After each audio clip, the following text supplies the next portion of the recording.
Grade 10. Hope you fine and safe at home. Today, let us start a new chapter. How do organisms reproduce? First, we'll define what do you mean by reproduction. Reproduction is the process by which living organisms produce new individual of the same species.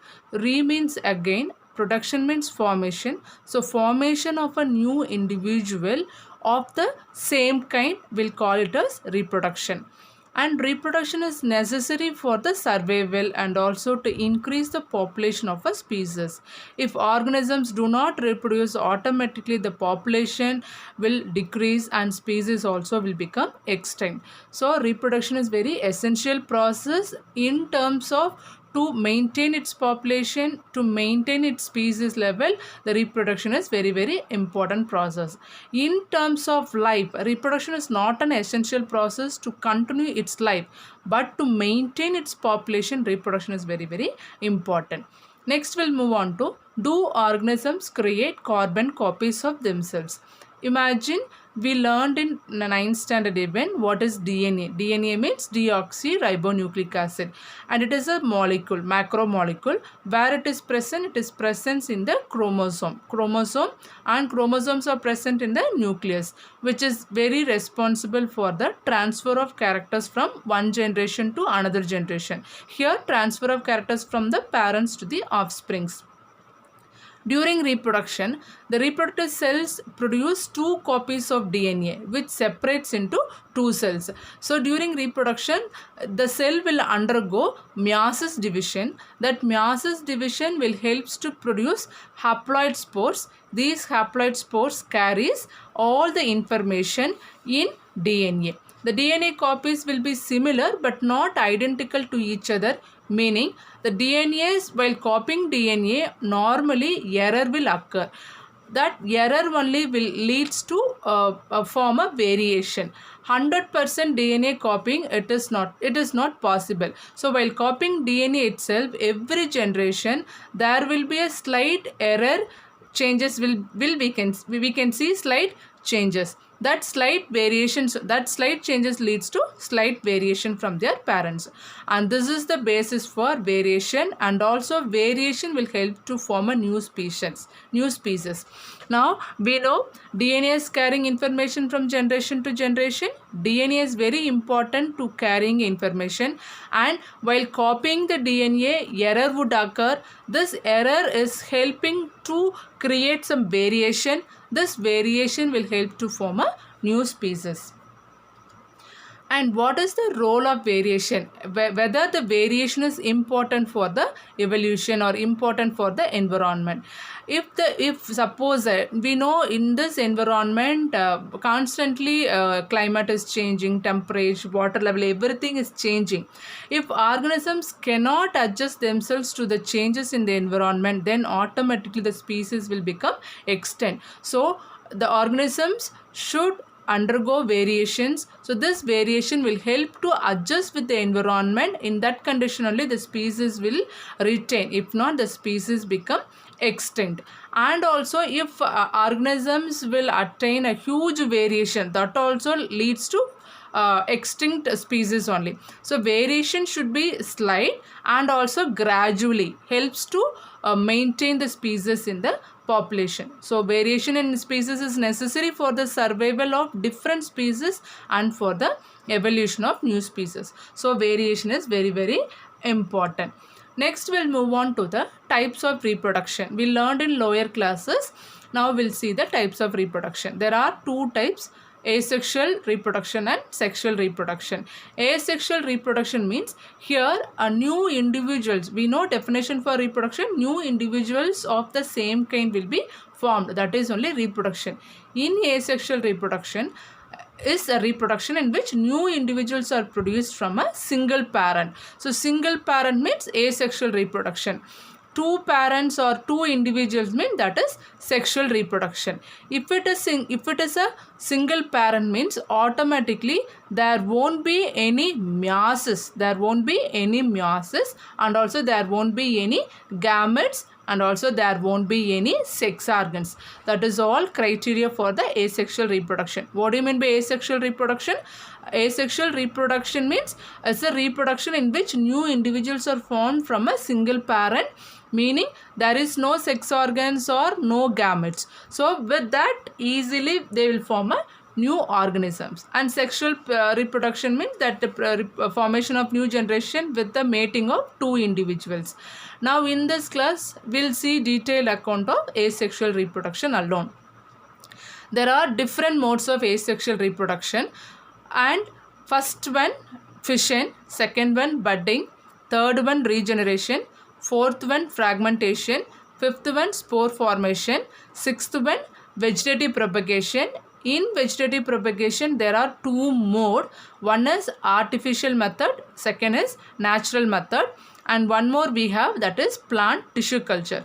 Totally we have 7 methods of asexual reproduction. We'll see one by one. First one, fission. Fission is the first asexual reproduction. Fission we can see mostly in unicellular organisms like your protozoan, like your amoeba, and also your plasmodium. For example, unicellular organisms like amoeba and protozoa, there unicellular means single cells. Simply it will divide into two. Each cell become a new individual. So fission is of two types, the binary fission and multiple fission. So fission is a asexual mode of reproduction which will normally we can see in unicellular organisms like amoeba, plasmodium, paramecium, etc. In that a single individual or single unicellular organisms will undergo a small division. In that you will get two means, that is binary fission, and you will get many means, that is multiple fission. So fission of two type, binary fission and multiple fission. We'll see first one, binary fission. In this binary fission, imagine amoeba. In that amoeba we can see center, we can see the nucleus, and the first nucleus will undergo division, and after the nucleus division we can see the division of the cell membrane, and the two cells, you will get two cells from the single cell, and here the cell membrane will detach from the mother. Automatically you will get two cells. This is only we'll call it as binary fission. So binary fission, what is the rule of binary fission? Mostly it will occur in the unicellular organism. First nucleus will divide, and afterwards cytoplasms will divide. So nucleus division will call it as karyokinesis, and cytoplasm division will call it as cytokinesis. So we'll tell karyokinesis followed by cytokinesis. First nucleus will divide, and then cytoplasm will divide, and you will get two daughter cells. Example, amoeba. Normally this amoeba will be in brackish water. This, because of this amoeba will get a dysentery, and the scientific name of amoeba is Endamoeba histolytica. Next we'll move on to the multiple fission.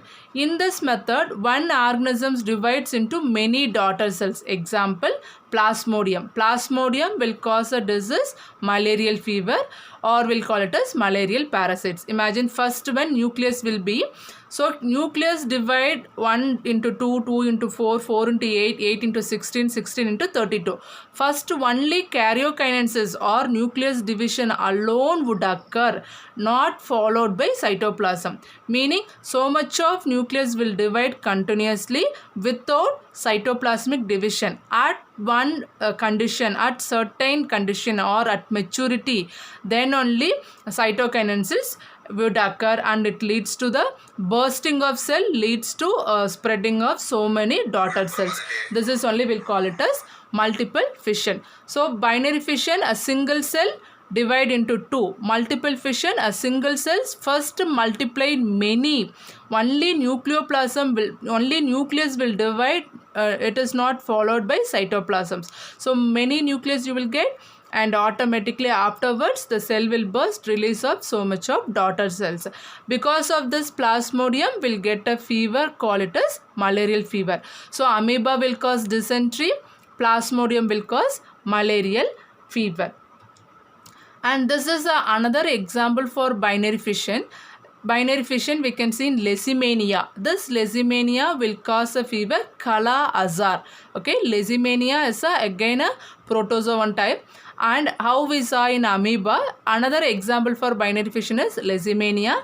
Leishmania will cause Kala Azar fever. And here we can see a one web like one flagella will be there, and the center we can see the cell membrane alone will constrict, and this cell membrane will help to divide with each other. In amoeba we can see irregular division.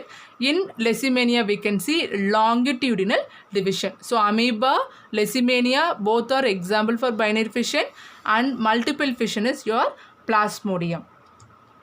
Next is second mode. Second mode is budding. Budding, this is very easy method. In this method, a bud-like projection is formed on the body of organisms. Now we can see clearly the bud then develops into a new individual. This bud will be developed here, and after maturity this bud will detach from the mother one, and this bud will grow into a new organisms. This mode of reproduction will call it as budding. And this budding is a very good example as we can see in hydra. This is a hydra example. And next one, yeast. Yeast is nothing but a fungi. It is a unicellular organism. Hydra is a multicellular organism. Yeast is a unicellular organism. In this yeast we can see center nucleus, and it is surrounded by cytoplasm and the cell membrane. Yeast is a fungal group, so cell membrane is covered by the cell wall also. We know first the nucleus will divide. Afterwards followed by the cytoplasm. So karyokinesis followed by cytokinesis, and this is mother when a new bud is formed.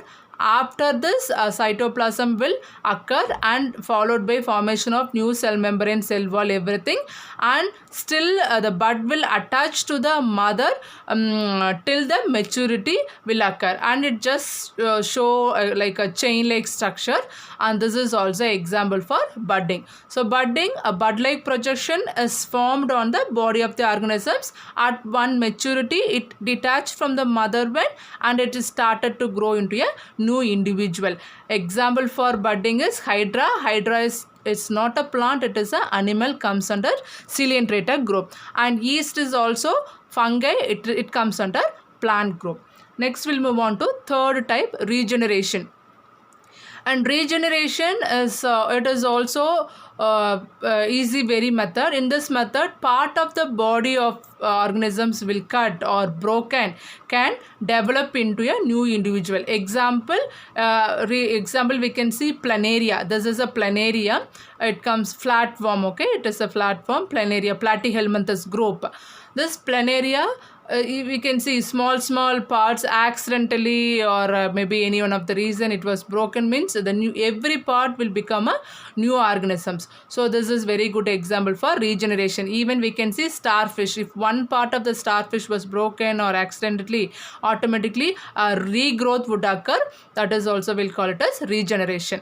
And in hydra also we can see the same regeneration condition we can see in that. So hydra will comes under budding also, in regeneration also, in fragmentation also. So hydra is an example for all those three methods. So regeneration, any one part of the body organism is detached, we can see the formation of new individual in that event. So very good example, planaria. This is planaria. Each and every part will become a new part. Hydra, again this broken part become a new part. Next come to the fourth method, fragmentation. Fragmentation here it is a very good example. We can see Spirogyra. Spirogyra is an algae. Okay, in this method the body of a simple multicellular organisms breaks into smaller pieces. This is a organism. This is a organisms. Example Spirogyra, it's a algae. So this spiral shaped is nothing but it is a chloroplast. Spiral shaped chloroplast, and nucleus we can see. though it is a multicellular organisms, but this multicellular organism is not at all differentiated into different part. So it is a very simple multicellular organisms. So at one maturity, and they'll break into 2 or 3 or 4 parts. Each parts will grow into a new organisms. Example, Spirogyra algae. This is fragmentation. Even you can see fragmentation in hydra also. Next, fifth method, spore formation. In this method, structures are called sporangia. Produce tiny cells called spores. This is a fungi. Imagine a fungi group. Fungi, we saw one example, yeast under budding. And you example, so many examples there, and rhizophus, mucor, penicillin, so many fungi group is there. If you see bread, if you are keeping bread, just spray some water and keep it for 2 or 3 days. After 2 or 3 days, if you touch velvet like structure, you can able to see, and that you take and keep it in the microscope, you can able to see these kind of structure. Okay, and this is a root like structure is nothing but rhizoids, and center we can see a stalk like structure, that is sporangiospore, and this sporangiospore bears sporangium. Okay, sporangiospore bears sporangium. Inside sporangium, so many cells will be, each cell will call it as spores. At maturity, the sporangium will break and the spores are spread out into the air or in soil, and each spore after getting moisture will grow into a new fungus. So this is again a asexual reproduction. Here there is no sexual organ, no mating and all. Simple by a spore formation. Spore will fall onto the soil or other material. Air, it will be in air, it will be in water also. Wherever it will get a moisture content, it will start to form a new organism. So this rhizopus, mucor, penicillium, all are fungi. So spore formation mostly we can see in the fungi group. Next, we'll move on to the vegetative propagation.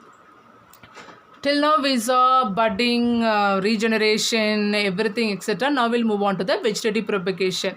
So here in the term itself we can predict vegetative propagation means what is vegetative part of the plant.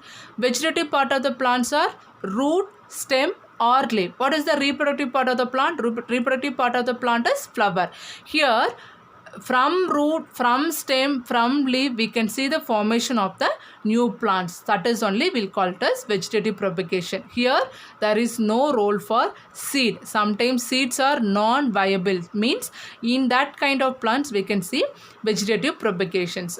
So imagine a root, for example, root will form a new plant. Example, dahlia and sweet potato.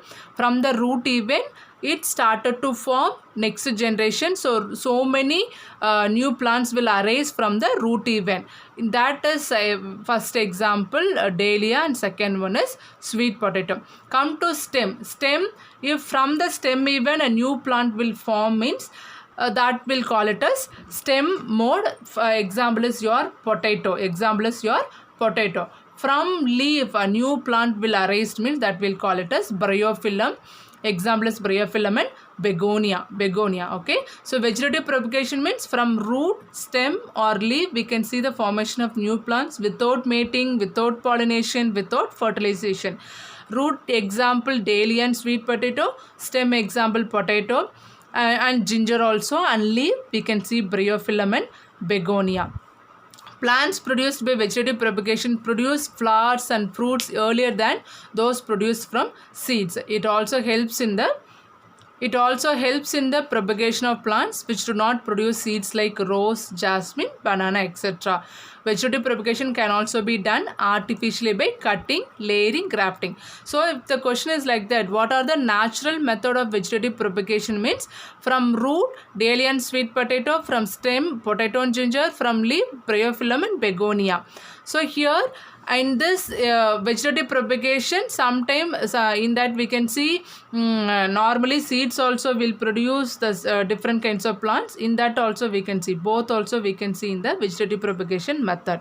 And vegetative propagation can also be done artificially by 3 methods: cutting, cutting, layering, grafting. This is the picture of bryophyllum. Here small bud-like structures. So these bud or call it as notches. Okay, N-O-T-C-H-E-S, notches.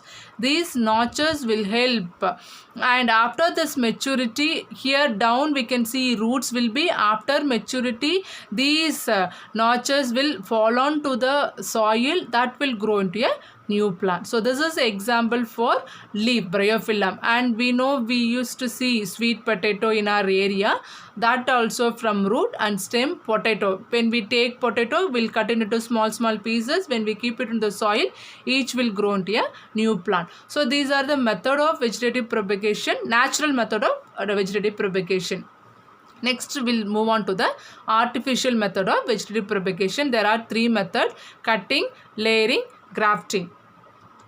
First one, cutting. Cutting, for example, this naturally it won't occur. We want to do artificially. That's why we call it as artificial mode of vegetative propagation. Here, very good example for cutting is sugar cane. So if you cut one part of the stem, and when you are keeping in the soil, you want to keep, at least you want to keep one or two nodal region. What is node? Where the leaf is going to arise, that area we'll call it as node. Two node area between two nodes are called internode. So your cutting should contain nodal region also, should contain nodal region also and internodal region also. Like that you want to cut stem portion. This is example for stem cutting.